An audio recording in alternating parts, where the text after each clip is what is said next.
नमस्कार। Maternal death by definition किसी female की डेथ जो प्रेगनेंसी के दौरान हो या डिलीवरी के दौरान हो या डिलीवरी से लेकर फर्स्ट 6 वीक्स जिसे प्रेग्नेंट होते हैं, ये प्रेगनेंसी के साथ डायरेक्टली एसोसिएटेड हो सकती है या किसी कंडीशन जिससे प्रेगनेंसी ने एग्रीवेट किया हो, जो बढ़ावा दिया हो, या प्रेगनेंसी की कोई कॉम्प्लिकेशन की मैनेजमेंट के दौरान कोई डेथ हो, तो ये सब मैटरनल डेथ में इंक्लूडेड है। इसमें टाइम ऑफ डिलीवरी और साइट ऑफ डिलीवरी नहीं मैटर करता और एक्सीडेंटल या इंसिडेंटल डेथ्स इसमें इंक्लूडेड नहीं।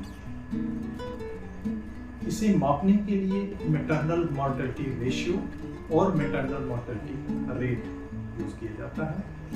मैटरनल मॉर्टेलिटी रेशियो का डिनोमिनेटर रहता है पर 1 लाख लाइव बर्थ्स, जबकि मैटरनल मॉर्टेलिटी रेट का डिनोमिनेटर होता है प्रेग्नेंट लेडीज जो रिप्रोडक्टिव एज में। अब reproductive age group in a particular period of time, अब रिप्रोडक्टिव एज ग्रुप में 15 to 49 ईयर्स तक ले जाती है, तो इसमें कई दफा प्रेग्नेंट लेडीज प्रेग्नेंट नहीं भी हो सकती। सो ये नॉन स्पेसिफिक रहता है, इसलिए प्रेफर किया जाता है मैटरनल मॉर्टेलिटी रेशियो। अब इंटरेस्टिंग है कि ये इस फॉर्मूला में पर 1 लाख होता है, 1000 या 100 वो इसलिए नहीं होता क्योंकि जो फाइनल जो वैल्यू आती है वो सपोज 2 पॉइंट, तो उसमें डेथ को स्पेसिफाई करना या इंडिकेट करना मुश्किल हो जाता है, क्योंकि वो 2, 3 इस तरह से अगर होगा तो 2.1 डेथ को बताना मुश्किल होगा। सो इस वजह से मल्टीप्लिकेशन जो इस फॉर्मूला में रहती है मल्टीप्लाइड बाय 1 लाख रहता है। अब इंडिया का जो मैटरनल मॉर्टेलिटी रेशियो है वो लेटेस्ट जो सेंसस कमिश्नर ऑफ इंडिया की रिपोर्ट है ये 93 पर 1 लाख लाइव बर्थ्स है। अभी हालांकि कुछ रिपोर्ट्स ये 80 पर लाख भी बता रही हैं, और सस्टेनेबल डेवलपमेंटल गोल जो सेट किया गया है बाय 2030 ये 70 है। और एक खुशी की बात ये है कि जो ग्लोबल मैटरनल मॉर्टेलिटी रेशियो है वो 197 है। अब हमारा जो MMR है वो फास्टली आउटपेस कर रहा है। ये सब पॉसिबल हुआ है क्योंकि गवर्नमेंट ऑफ इंडिया के बहुत सारे इनिशिएटिव्स हैं, स्कीम्स हैं, प्रोग्राम्स हैं, प्रोजेक्ट्स हैं, टेक्नोलॉजिकल एडवांसमेंट है, प्लस फ्री एक्सेस है टू द मेडिकल सर्विसेज, जिसकी वजह से ये सब पॉसिबल हो पाया है। हालांकि एक इरॉनिकल पार्ट ये है कि स्टिल जो हम डेवलप्ड कंट्रीज का MMR 20 टाइम्स मोर है compare to the developed countries. अब कुछ स्कीम्स जैसे मैं बताऊं तो सबसे पहले नेशनल रूरल हेल्थ मिशन, ये गेम चेंजर था, 2005 में हुआ। मेन ऑब्जेक्टिव इन सब स्कीम्स का था कि free, assured, safe, dignified treatment to the pregnant lady and the newborn child. NRHM के बाद 2013 में इसको अर्बन मिशन की तरफ प्रोजेक्ट किया गया और NHM नाम दे दिया गया, जिसमें अर्बन एरिया भी कवर हुआ। जननी सुरक्षा योजना, इसमें free incentive, free treatment, transport to the pregnant lady और 1400 रूरल एरिया में 1000 in the urban area to the pregnant lady, और आशा के लिए इंसेंटिव।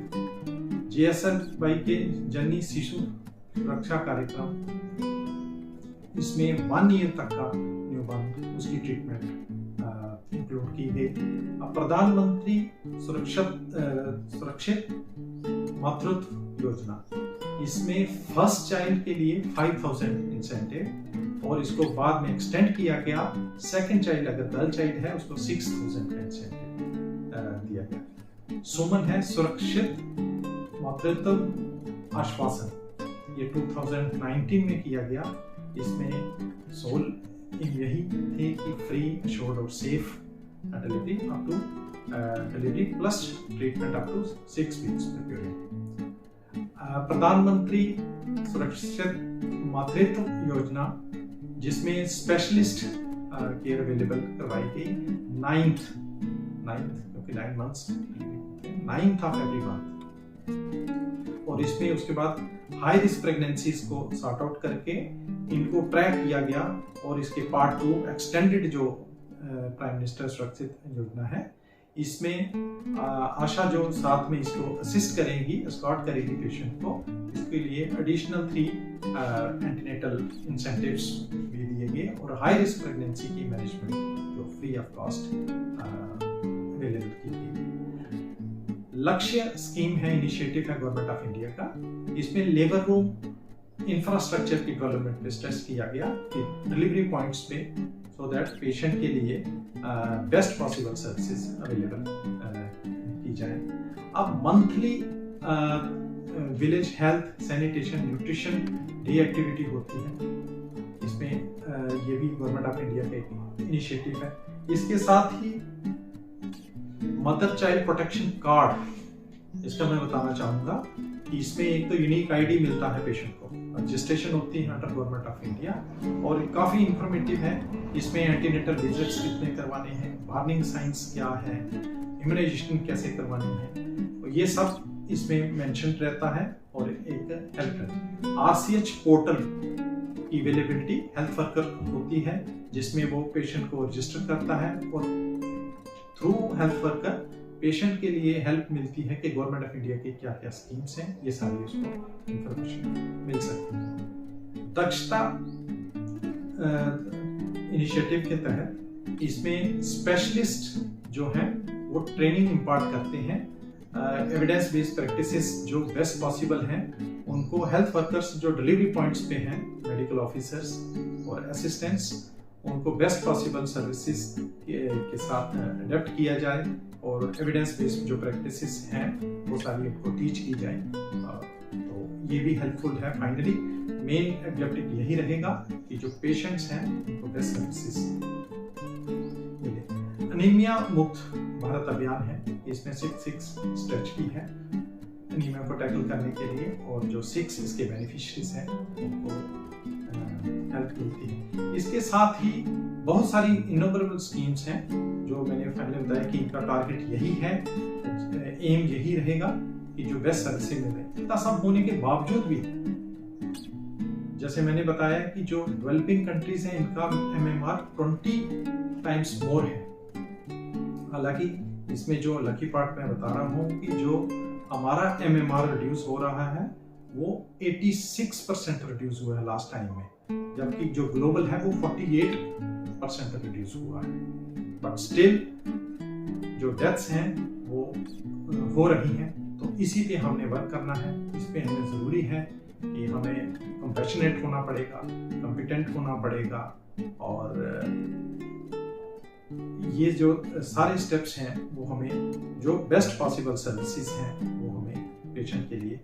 साथ ही साथ इसके मैं ये बताना चाहूँ कि अगर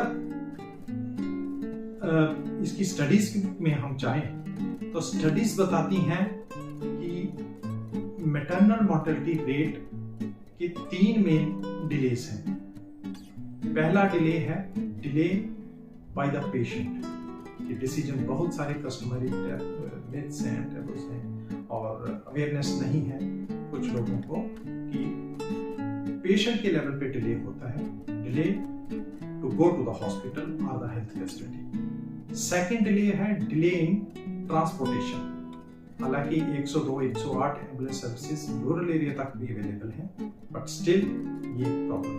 और तीसरा डिले है delay at the facility to initiate और स्टार्ट द ट्रीटमेंट। अब ये तीसरे वाला जो पार्ट है बीइंग हेल्थ केयर वर्कर, ये हम लोगों को सीरियसली देखना है, और इसमें कोशिश करनी है कि हमें जो बेस्ट पॉसिबल जो एविडेंस बेस्ड प्रैक्टिसेस हैं उनको सीखना है, और जो हमें आता है उसको अपने सबऑर्डिनेट्स को नॉलेज देनी है। क्यों? क्योंकि ये हम सब लोग मानेंगे कि मदरहुड एक सेलिब्रेशन है,